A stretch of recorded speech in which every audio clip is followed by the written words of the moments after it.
Ever since Ruben Amorim was appointed as manager of Manchester United around 12 months ago now, there has been this feeling that Ahmad will become a crucial player for the system to work. And this weekend we sort of saw that. Ahmad scoring an absolutely brilliant goal to secure Manchester United a point, but also being involved in one of our defensive situations. Ahmad is crucial for Amorim's idea to work. Now when we talk about Ahmad and we talk about his impact and his importance in this team, I think we all instinctively tend to think about the attacking side of the game. Ahmad in the final third, can he dribble past people, can he cross, can he score, can he create chances and goals? That's what we think about with Ahmad. But the actual truth is that he's so much more than that. He's important in the way that we play out, the way that we build up, the way that we attack, the way that we press, and the way that we sit in our block. Ahmad is a crucial Manchester United player, starting off with the first phase. Now we know that typically, recently, we haven't seen too much in this area. We've been quite a direct team. But against Nottingham Forest, we started to see a return to United playing out from the back. We started to see De Ligt going into midfield next to Casemiro, and United actually trying to use this as a way of moving the ball forward. That, of course, for Ahmad means that he's going to have to drop a little bit deeper. He's not going to be super high on the right-hand side. He's going to play a little bit deeper in this position here. But actually, his skill set is quite important when he receives the ball. You see, when you play in this position and your team are playing out from the back, so let's say Lomans goes to Lenny Yoro moves the ball forward to Ahmad. When Ahmad is receiving this ball, 9 times out of 10, he is going to be facing his own goal or at best side on. 9 times out of 10, he is going to have an opposition defender right close by to him. And this is where he is very important. It's where his skill set is very useful, but also where he could probably improve a little bit further. In terms of when he's receiving with his back to goal, it's tough in those situations, right? A lot of teams, like United do sometimes, will use this as the moment to lock on man-to-man. So let's say they might be on Yoro, on Casemiro, potentially on Mbumo as well, and importantly on Ahmad.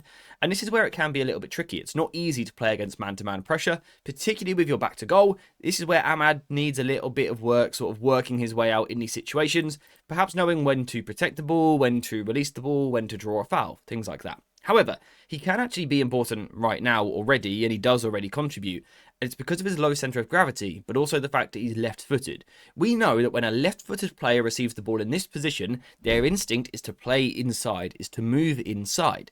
And in the case of Ahmad, it tends to be to dribble or to carry the ball inside. And that's not a bad thing at all, because what he does is he sort of demands attention from different opposition defenders. When you have a right-footed player, if they were to dribble in this position, realistically, they would go down the outside, which would mean they are very much 1 versus 1 against this player. Whereas a left-footed player sort of receives on the back foot and wants to spin inside the pitch. What this means, though, is that they are running across the pitch. When you run across the pitch, you run across lanes. Sort of visualize lanes across the football pitch that defenders are responsible for. When you run across, you run from one lane into the next, which means you take attention of different defenders. So as Ahmad sort of rolls inside in this position here, and he takes the ball across, not only does he draw the attention of this player, but also sometimes the next defender as well, because he has entered their defensive lane. And that's where United can then attack quite quickly, because if Ahmad is drawing the attention of 2, then it's opening up room for someone else, and United can play quickly. And we know that is always Amorim's intention, to get the ball towards the final third as quickly as possible. Ahmad is key to that. Now, as we all know, Ahmad's contributions on the ball do not stop there. At the end of the day, he is an attacker. So whilst he does enjoy getting on the ball in deep positions and helping the team move forward, ultimately what he wants to do is get himself into the final third. He wants to be an attacking outlet for United. He wants to be someone that is going to cause serious problems. And I think his presence alone is something that causes problems for the opposition, particularly when you match him up with Bryan Mbumo as well, when you put the two of them close together. Because there's this thing where defenders are scared of giving them time, but that's actually creating space for different players. So let me just try and explain that. Let's imagine Manchester United are on the right-hand side here. Yoro moves the ball forward. And let's assume it's Diogo Dalot playing right wing-back and he has received the ball. Now put yourself in the mind of the opposition defenders here. Diogo Dalot picks the ball up in this position with time and space. You're aware of the situation, you're a little bit wary of what's going on, but you're probably not terrified, because at the end of the day, Dalot is a fullback and not particularly a creative one or an attacking one in the final third. So you might be aware of the fact that he's there, but you're not really scared that he's going to do too much to you. So you might give him a little bit of time to move the ball forward, and you might stay marking Bryan Mbumo. However, when Ahmad comes into the team at the right wing back, and you give Ahmad the ball in this situation with time and space and the room to carry the ball forward, suddenly alarm bells start ringing because he's good at carrying the ball forward, because he can be an attacking threat. So what we will often see is fullbacks actually jumping up towards him to try and close him down to give him less space. Now, the great thing is Amad has the ability to beat this man by himself, or he can pass the ball because Bryan Mbeumo now has more room. And this is where United have been very dangerous over the past few weeks. And it's because of the presence of Amad. It draws defenders out, and that's where Mbeumo can get more room. That's why Mbeumo is playing so well at the moment. We also know that Amad himself can then take advantage of the next bit of space. For example, the fullback comes out towards Amad and Mbeumo races in behind. The centre-back might now come across. Well, that actually opens up a little bit of room for Amad to come back inside. And at the weekend, we saw him contributing with a lot of shots towards the opposition's goal. Now, I think he needs a bit of work in terms of the consistency with that end product, but you can see again the importance that he brings to the team. On top of all of this, I also feel that Amad is a crucial player for Manchester United when we are trying to defend. In my opinion, he pretty much dictates how we defend. The instructions that he is given, the game that he plays, almost defines how United are going to approach the match from an out-of-possession point of view.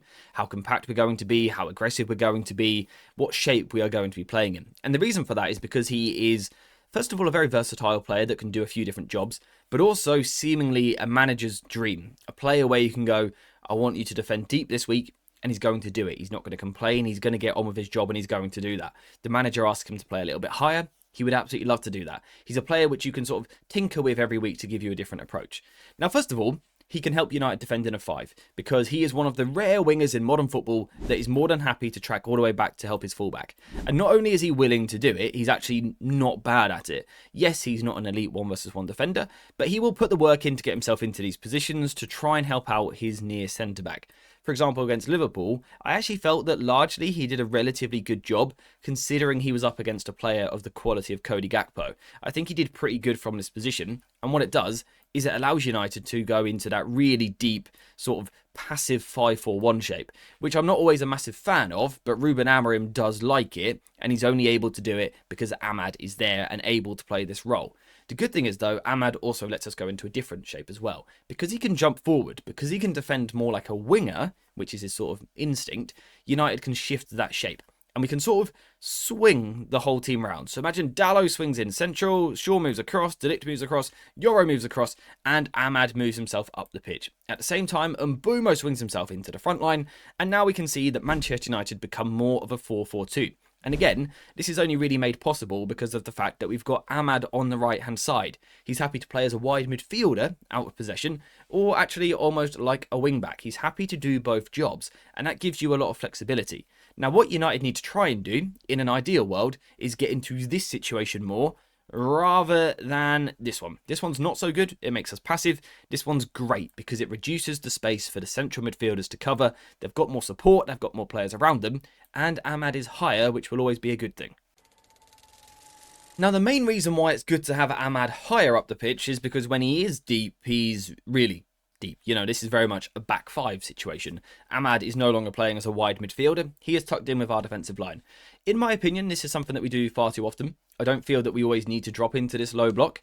But if we are going to, we need to be strong defensively. If we're going to play 3 centre-backs in the middle, and we're going to play a couple of holding midfielders as well at times, let's be good defensive. Let's be solid defensive. And United aren't always, particularly in this shape. I feel that you can get at us a little bit.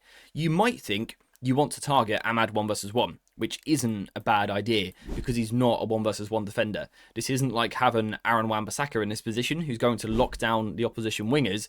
If you get yourself a really good dribbling 1-versus-1 winger, you can absolutely put Amad on the back foot and ask serious questions of him. That's not a criticism of Amad. He is not a fullback. He is an attacker. He's doing his best. He's trying his best in this position, but it's not always easy for him to defend. So this is a potential weakness. I love that he's got the character and the attitude that he will do the job, that he will try his best in these situations, and he's not done too bad recently. But I don't think he should be there.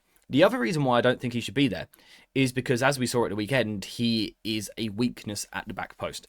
And it doesn't help when he's got Lenny Yoro near him. Now, Lenny Yoro is a great centre-back. We've made that very clear a lot of times. I'm a big fan of him as a player. But he's not amazing in the air, particularly in the box. I think heading balls around the halfway line, he's not so bad. But in this position here, I don't think he's great at sort of reading the space, reading the flight of the ball, predicting the movement of a striker. He needs work here. Of course, he's a very, very young centre-back himself, so we don't need to be too critical, but he's not amazing right now. When you pair that with Amad, who is weak in the air, we are seeing teams overloading that back post. Because typically, United are pretty terrible at stopping the cross into the box. We let a lot of balls come into our area, and when it's coming towards the back post, and we are often seeing an overload over here, United have a serious problem. Amad 1 versus 1 in the air would probably be an issue. You would feel that most teams will have players that can outjump him, that can dominate him in the air. Amad 1 versus 2, yeah, that's going to be a problem, and we are going to concede goals from it. And as Amorim said after the match, just that's part of the risk, that's part of the game that you play when you put him in this wing-back position, but we need to try and change it. Now, as you can see, Amad is literally crucial in every single phase of play. I don't actually think there are many young wingers that would be willing to do the job that Amad does. He wants to be aggressive, he wants to be attacking, he wants to get on the ball and dribble and pass and create and score. He doesn't want to defend, but he is willing to do it, and I think that is great. It's a huge credit to him as a young player. His attitude, his work rate, I absolutely love that from Amad. But Amorim has to find a way to get him higher up the pitch more regularly. United need to try and be more aggressive. Like we were against Brighton, we need to see that more consistently. Hopefully Nottingham Forest was a blip, a moment where we sort of went back to old ways, and hopefully it won't happen again. If it does continue to happen, if it does happen again, then it becomes a bit of a problem because we are taking a player like Amad, who is this amazing young attacker, and we're essentially playing him as a right back, which is a bad thing for his development, and it's a bad thing tactically for United because he is a bit of a defensive weakness. What United need to try and do is get on the front foot more regularly to use the plus side of Amad rather than defending deep where we see the weakness of Amad. That is the job for Ruben Amorim, his coaches, and of course also the players on the pitch. United need to get on the front foot like we do when we play at Old Trafford. United need to try and extend to do that away from home as well. That's sort of the next step that we need to take. Consistently playing more aggressive football with the players higher up the pitch. That's when Amad will not only be a key player, but actually an amazing one, because we are talking about a serious talent here that United have to work with. Whether or not that happens is now a matter of time. It will be a case of the team developing and slowly evolving over the next few months, but it's something to keep an eye on. Amad is crucial, but we need to make sure we get the best from him. Anyway, I think that is everything that I wanted to talk about today, so we are going to wrap the video up there. Thank you guys very much for watching. As always, if you have enjoyed it, could you please leave a like, subscribe to the channel, and also get your notifications on, and I'll see you guys in the next one.